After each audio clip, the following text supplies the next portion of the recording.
நம்ம தாத்தா பாட்டி அவங்கெல்லாம் இயற்கையோடு ஒன்றி வாழ்ந்தாங்க. இயற்கைய கடவுளா பார்த்தாங்க, இயற்கைய நேசிச்சாங்க. அவங்களுடைய வாழ்வியலுக்கும் இயற்கைக்கும் நிறைய பிணைப்பு இருந்தது. இயற்கையில கிடைக்கக்கூடிய பொருள்களை தான் மருந்தாவும் பயன்படுத்தினாங்க. ஆனா இன்னைக்கு நம்ம அப்படி இருக்கோமா? இயற்கைக்கும் நமக்கும் எவ்வளவு பெரிய பிளவு ஏற்பட்டிருக்கு. எந்தெந்த விஷயத்துல எல்லாம் நம்ம இயற்கையை விட்டு ரொம்ப தள்ளி போயிருப்போம். திரும்ப இந்த இயற்கையை காப்பாற்ற வேண்டிய கடமை யாருக்கு தான் இருக்கு? பிரிந்த இந்த பிளவை சரி செய்ய வேண்டிய கடமை யாருக்கு தான் இருக்கு? அதை பத்தி சொல்றதுக்கு தான் இந்த நாடகம். வாங்க பார்க்கலாம். தலைப்பு மண் வாசனை. காட்சி 1. இடம் தாத்தாவின் வீட்டில்.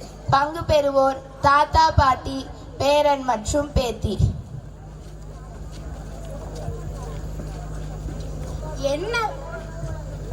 என்னதான் பிள்ளைங்களோ, நாங்கெல்லாம் அந்த காலத்துல கோழி கூவுறதுக்கு முன்னாடியே எழுந்திருச்சிருவோம். ஆனா இந்த பிள்ளைங்க இன்னும் தூங்கிட்டே இருக்குதுங்க. நாங்க எந்திரிச்சிட்டோம் பாட்டி.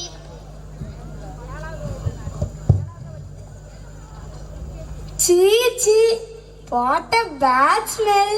It is so stinky. இது என்ன பாட்டி? இது எதுக்கு பாட்டி இங்க ஊத்தி வச்சிருக்கீங்க? இது சாணி தங்கம். இதை நான் ஊத்தவெல்லாம் இல்லை, தெளிச்சு வச்சிருக்கேன். நம்ம இந்த மாதிரி காலையில எந்திரிச்ச உடனே சாணியால வாசலை தெளிச்சோம்னா அது கிருமி நாசினியா இருக்கிறதால நமக்கு நோய் எதிர்ப்பு சக்தி அதிகமாகும். அது மட்டும் இல்லாம வீட்டுக்குள்ள எந்த விதமான பூச்சியுமே வராது. இப்ப எல்லாம் ஏதோ ஒரு பொடிய இயற்கையான சாணியோட நல்லா கலர் வரும்ன்றதுக்காக கலந்து தெளிக்கிறாங்க. இது மலையாளம் தெளிக்கிறதால நம்ம மண்ணுக்கு தான் நல்லது இல்லப்பா. ஓ, இந்த சாணியில இவ்வளோ பெனிஃபிட்ஸ் இருக்கா பாட்டி? ஆமாப்பா.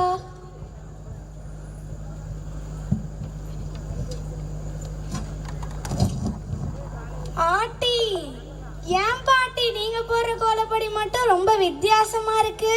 சாமி, நான் பச்சரிசி மாவில் கோலம் போடுறேன். இது மாதிரி பச்சரிசி மாவில் கோலம் போடுறதால அது நிறைய எறும்பு பூச்சிகளுக்கெல்லாம் உணவா மாறுதுப்பா. ஓ, அப்படியா பாட்டி? சரிப்பா, நான் பால் ஆற்றி வைக்கிறேன், 2 பேரும் குடிக்க வாங்க. நாங்க பிரஷ் பண்ணிட்டு வரோம் பாட்டி. சரிப்பா.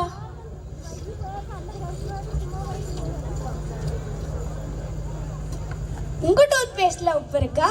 டூத் பேஸ்ட்ல உப்பா? இப்போ கேளுங்க. உப்பிஞானம் உப்பிஞானம் உப்பிஞானம் உப்பிஞானம் உப்பிஞானம். ஆமா, இது மாதிரி பாட்டு போட்டு தான் ஊரை ஏமாத்துறாங்க. இதனால 25-30 வயசுலயே பல்லு புடுங்க நிலைமையெல்லாம் வருது. அதை தாங்க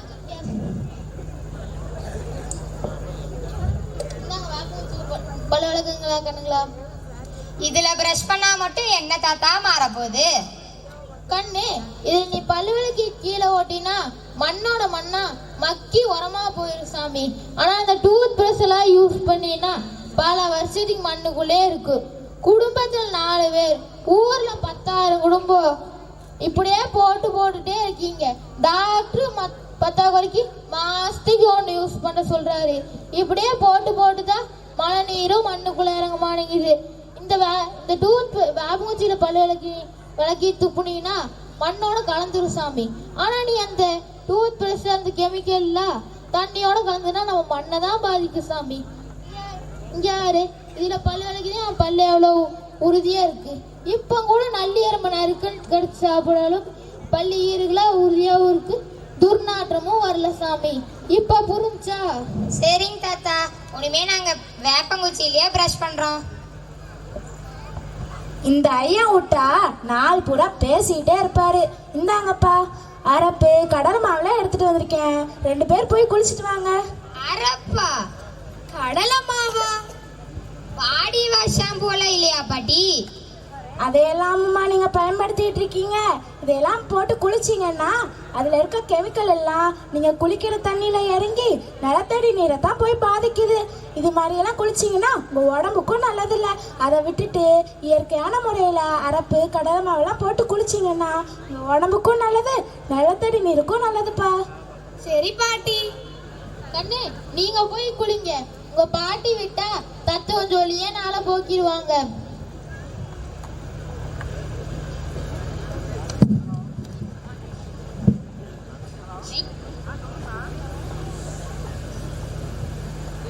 ஆமா, வேணும் பேத்தி எங்க? வயலுக்கு போலாம்னு சொல்லி வச்சிருந்தேனேம்மா. இந்த கிளம்பிட்டாங்க, வந்துட்டு இருக்காங்க. நாங்க ரெடி ஆயிட்டோம் தாத்தா. வாங்க கண்ணுங்களா, வயலுக்கு போலாம். காட்சி 2. இடம் வயல்வெளி. பங்கு பெறுவோர் தாத்தா, பாட்டி, பேரன் மற்றும் பேத்தி. தாத்தா, இது என்ன தாத்தா, என்னமோ வெட்டிட்டு இருக்காங்க? இதான் கண்ணு வாய்க்காலு. இதுல இருந்து தான் நம்ம ஆத்தனைய வயலுக்கு எடுத்தாரோம். இதுக்கு போர் போடலாமே தாத்தா. கண்ணு, போர் போட்டா நிலத்தடி நீர் வீணாகும் சாமி. நம்மளுக்கு தான் நேரடியா ஆத்துல இருந்தே தண்ணி கிடைக்குதுல. என்ன தாத்தா, இவ்ளோ பறவைகள் இருக்கு? கண்ணு, இந்த பயில இருக்கிற பூச்சியெல்லாம் விட்டா பயிரவே நாசம் பண்ணி போடும் சாமி. அதனால இந்த பறவைகள் பூச்சியும் சாப்பிட்டு நம்ம சுலபமா அறுவடையும் பண்ணிக்கலாம் சாமி. இது என்ன தாத்தா இங்க கலக்கி வச்சிருக்கீங்க? இதான் இயற்கை உரம் சாமி. இத போட்டா நம்மளுக்கும் நல்லது, நம்ம மண்ணுக்கும் நல்லது சாமி. தாத்தா, இயற்கை உரம் இருக்குன்னா அப்ப செயற்கையா உரம் இருக்கா தாத்தா? ஆமா சாமி, செயற்கையா உரம் இருக்கு. அதை போட்டா மண்ணுக்கும் கெடுதல், அதுல இருந்து வந்த உணவு சாப்பிட்டா நம்மளுக்கும் கெடுதல் சாமி. அடுத்தாடி நம்ம பயிர் போடியில விளைச்சலோட அளவு குறைஞ்சிரும் சாமி.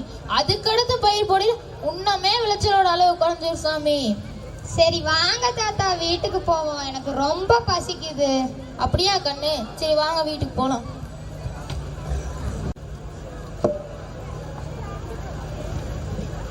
அம்மா, நான் இந்த மாசத்துக்கு தேவையான ஜாமானெல்லாம் வாங்க போறேம்மா. லிஸ்ட் எழுதி தரீங்களா? சரிப்பா. என்னெல்லாம் வேணும்னு மருமக கிட்ட சொல்லி விடுறேன். 2 பேரும் சேர்ந்து வாங்கிட்டு வந்துருங்க. சரிங்கம்மா. சரிப்பா. காட்சி 3. இடம் இயற்கை அங்காடி. பங்கு பெறுவோர் அம்மா, அப்பா, கடை உரிமையாளர், தாத்தா, பாட்டி, பேரன் மற்றும் பேத்தி.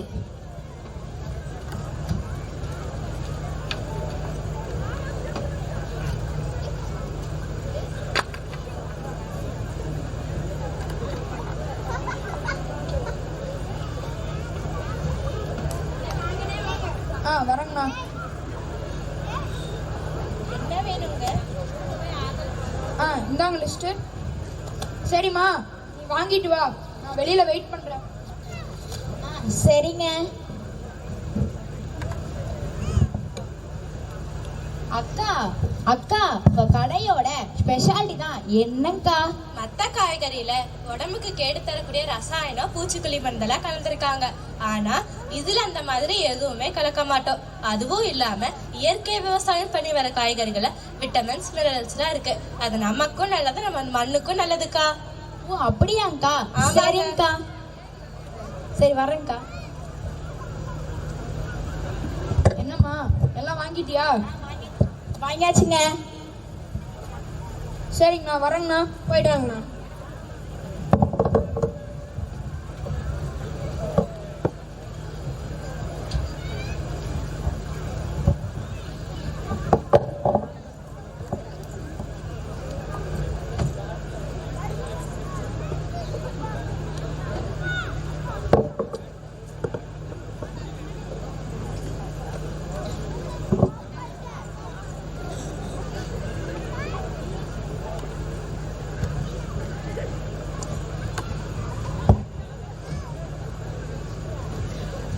இந்தாங்கம்மா, எல்லா ஜாமானமும் வாங்கிட்டேன்.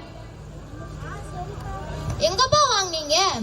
அப்பா, நம்ம ஊர்ல உங்களை நாடி இயற்கை அங்காடின்னு ஒரு புது கடை ஓபன் பண்ணிருக்காங்களேங்கப்பா, அங்கதான்ப்பா வாங்கிட்டு வந்தேன். சரிப்பா. அம்மா, குழந்தைகளுக்கும் லீவ் முடிய போகுது, நாங்க அப்படியே ஊருக்கு கிளம்புறோமே. என்னப்பா அதுக்குள்ள கிளம்புறேன்னு சொல்லிட்டீங்க? இருந்து சாப்பிட்டு போலாம்ப்பா. சாப்பிடுங்க. சரிங்கம்மா.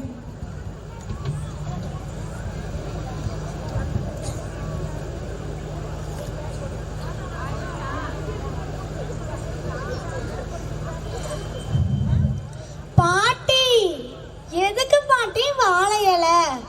எங்க ஊர்லலாம் பாட்டி எப்ப நாங்க யூஸ் அண்ட் த்ரோ பிளேட்ஸ் தான் யூஸ் பண்ணுவோம். அது யூஸ் பண்ணா ஈஸியா டிஸ்போஸ் பண்ணிக்கலாம், உங்களுக்கும் வேலை கம்மியாகும்ல பாட்டி. சாமி, இந்த மாதிரி வாழை இலையில சாப்பிட்டு கீழே போட்டால் கூட ஈஸியாக மக்கி போயிடும். இந்த மாதிரி பிளேட்ல எல்லாம் சாப்பிட்டு கீழே போட்டிங்கன்னா அது அவ்வளோ சீக்கிரம் மக்காது. அது மட்டும் இல்லாமல் உங்கள் உடம்புக்கும் நல்லதில்லை. ஓ, இதுல எவ்வளோ பெனிஃபிட்ஸ் இருக்காங்க. எங்களுக்கு தெரியாம போயிருச்சே. இனிமேல் நாங்க யூஸ் அண்ட் த்ரோ பிளேட்ஸ்லாம் யூஸ் பண்ண மாட்டாங்க. சரிப்பா. காட்சி 4. ஒரு வருடத்திற்கு பிறகு பங்கு பெறுவோர் தாத்தா, பாட்டி, பேரன் மற்றும் பேத்தி.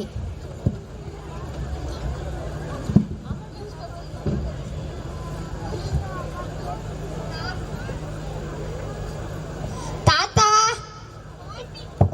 பாட்டி, வாங்க தாத்தா, வயலுக்கு போவோம். ஆமா ஆமா தாத்தா, வாங்க வயலுக்கு போவோம். ஊர்ல இருந்து வந்தோடனே ஆரம்பிச்சிட்டீங்களா? சரி வாங்க வயலுக்கு போலாம்.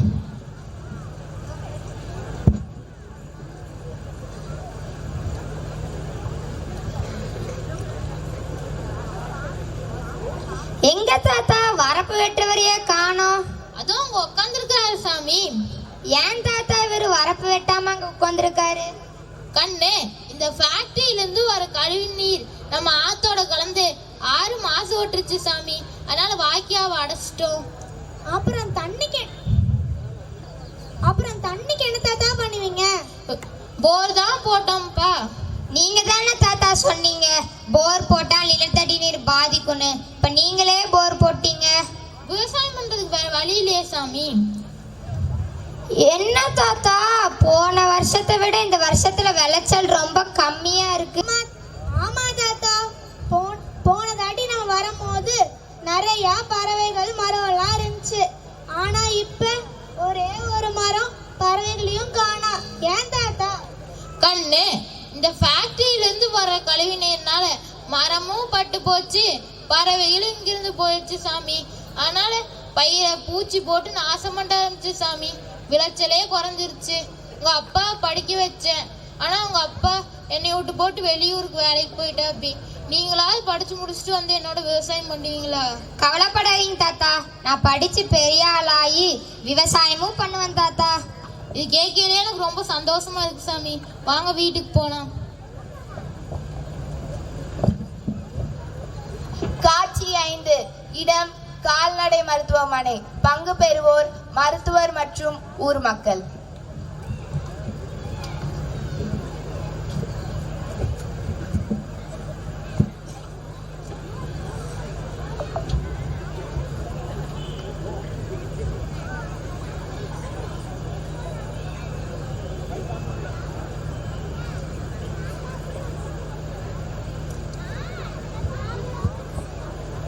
ஐயோ டாக்டரம்மா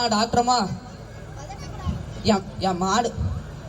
பதட்டப்படாதீங்க, பொறுமையா உட்காந்து சொல்லுங்க. என்னாச்சுங்க, ஏன் எவ்வளவு பதட்டமா ஓடி வரீங்க? 5 வருஷமா வச்சிருந்த மாடு திடீர்னு நேத்துல இருந்து எந்திரிக்கவே மாட்டேங்குது. சோந்தாப்லயே படுத்திருக்கு. என்னாச்சுன்னே தெரியல. டாக்டரம்மா என்னாச்சுங்க ஐயா? எங்க வீட்டுக்கு இருக்கிற மாடு பட்டினா சோந்தாப்பே படுத்துக்கிட்டு தீனியும் திங்க மறுத்து பாலும் கறக்க விட மாட்டேங்குது. இவருக்கு என்ன ஆச்சுங்க டாக்டரம்மா? அவரோட மாட்டுக்கும் அதே பிரச்சனை தாங்க ஐயா. அப்படிங்களா? சரி.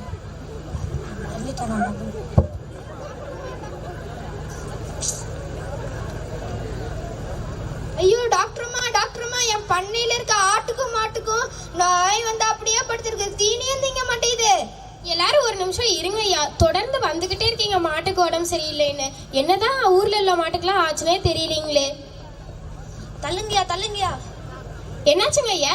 உங்க வீட்டுல இருக்க மாட்டுக்கு உடம்பு சரியில்லைங்களா? ஆமா டாக்டரம்மா.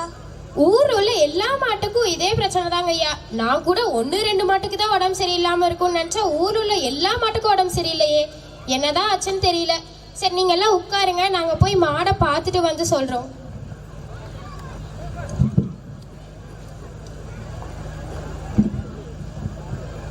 ஊர்ல இருக்க எல்லா மாட்டுக்கும் தொற்று நோய் பரவ மாட்டு இருக்குது. உங்க மாட்டுக்கு என்னாச்சுங்கய்யா? இன்னொரு மாட்டுக்கு கூட அரே தொத்து நோய் தான் பரவிட்டு. உங்க மாட்டுக்கு என்ன ஆச்சுங்கய்யா? உங்களுக்காவது பரவாயில்ல, மாட்டுக்கு மட்டும்தான் நோய் பரவுச்சு. எங்களுக்கு ஆட்டுக்கும் மாட்டுக்கும் எல்லாத்துக்குமே நோய் பரவிடுச்சு. உங்களுக்கு என்னாச்சு? பாவம் அவரே சோகத்துல உட்காந்துருக்கிறாரு, அவர் விட்டுருங்க.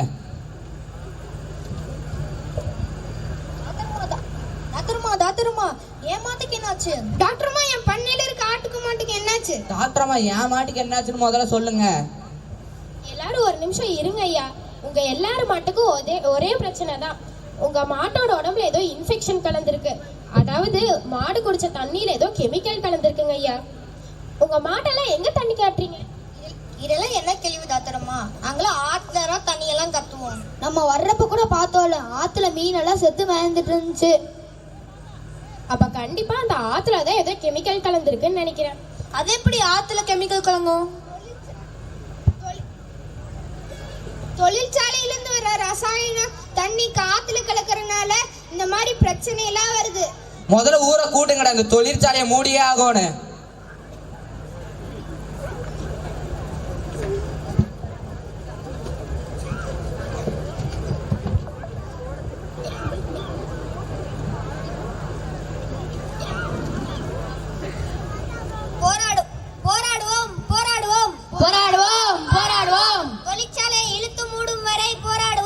தொழிற்சாலையை இழுத்து மூடும் வரை போராடுவோம்.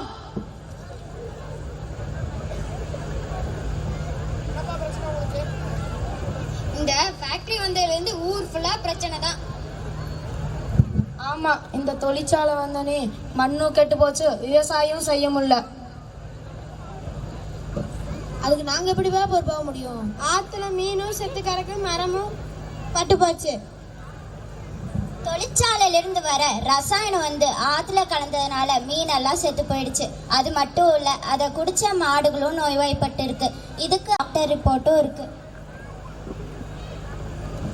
சரி, நாளைக்கே எங்க டீமை வச்சு ஆத்துல இருக்கிற கழிவு நீரெல்லாம் சுத்தம் பண்ற சொல்றோம்.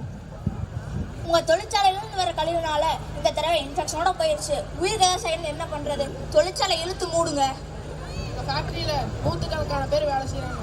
இப்படி நீங்க திடீர்னு ஃபேக்டரி இழுத்து மூட சொல்லிட்டா அவங்க குடும்பம்லாம் நடுத்தருவுக்கு வந்துடும். நாங்கள் இனிமே எங்க ஃபேக்டரியிலேருந்து வெளியே இருக்கிற கழிவுலாம் ஆத்துல கலக்காம நாங்களே பார்த்துக்கிறோம். எங்களை நம்புங்க.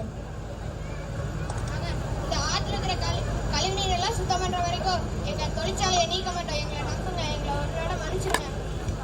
உங்களாலதான் எங்களுக்கு இவ்வளவு பிரச்சனை. இந்த தொழிற்சாலையை இழுத்து மூட மாட்டோம். எல்லாரும் உட்காருங்க. அவங்க மேல மட்டும் தப்பு சொல்றது நியாயம் கிடையாது. நம்ம மேலயும் தப்பு இருக்கு, அதை நம்மளும் ஒத்துக்கணும். நம்ம சுயநலத்துக்காக யூஸ் பண்ற செயற்கை உரங்கள், பூச்சிக்கொல்லி எல்லாமே மண்ணுக்குள்ள போய் மண் வளத்தையே பாதிக்குது. அது மட்டும் இல்ல, நம்ம பொது இடங்கள்ல போடுற பிளாஸ்டிக் குப்பைகளும் மண்ணை அழிக்குது. அது மக்கறதுக்கு 1000 வருஷங்களுக்கு மேல ஆகும். இதெல்லாம் நம்ம பண்ணக்கூடாது. ஓ, இல்லோ கெட்ட விஷயங்கள் இருக்கா? இனிமேல் நானும் என் ஊர் மக்களும் இப்படி பண்ண மாட்டோம். கருப்பை வரை குடைந்து கட்டிடங்களாக்கினோம். மரம், செடி, கொடிகள் எல்லாம் பூமியின் சுகப்பிரசவத்தால் பிறந்தவை. நாம் அவளின் கருப்பை வரை குடைந்து கட்டிடங்களாக்கினோம். இலைகள் சருகானதால் உரமானது, ரசாயனமே உரமானதால் உணவே விஷமானது.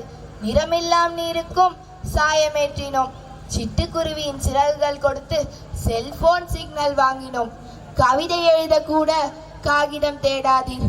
எங்கோ ஒரு மரம் உயிர் வாழட்டும் நம் சங்கதிக்காக. மனிதா, நாம் சுற்றுச்சூழலை நாம் காக்காவிடில் பூமியும் பொறுமை இழக்கும். தானே தொடங்கும் பணியை தன்னை மறுசுழற்சி செய்வதற்காக. இப்போ நீங்க பார்த்தது வெறும் நாடகம் மட்டும் அல்ல, நம்ம அன்றாட வாழ்க்கையில நமக்கு தெரிஞ்சோ தெரியாமலோ செய்யற சிறு சிறு தவறுகள் தான். நம்ம செய்யற எந்த ஒரு செயலும் சுற்றுச்சூழலை பாதிக்காம நம்ம வருங்கால சங்கதி கிட்ட ஒப்படைக்கிறது நம்ம எல்லாரோட கடமை. நாடகத்தை பார்த்ததோடு மட்டுமல்லாம மண் வளத்தையும் நீர் வளத்தையும் பாதுகாக்கிறதுக்காக இந்த நிமிஷத்துல இருந்து நம்மளால முடிஞ்ச சிறு சிறு முயற்சிகளை எடுப்போம். நெகிழியில்லா சமுதாயத்தை உருவாக்குவோம். மரம் நடுவோம், மழை பெறுவோம், மாசு இல்லாத சுற்றுச்சூழலை உருவாக்குவோம்.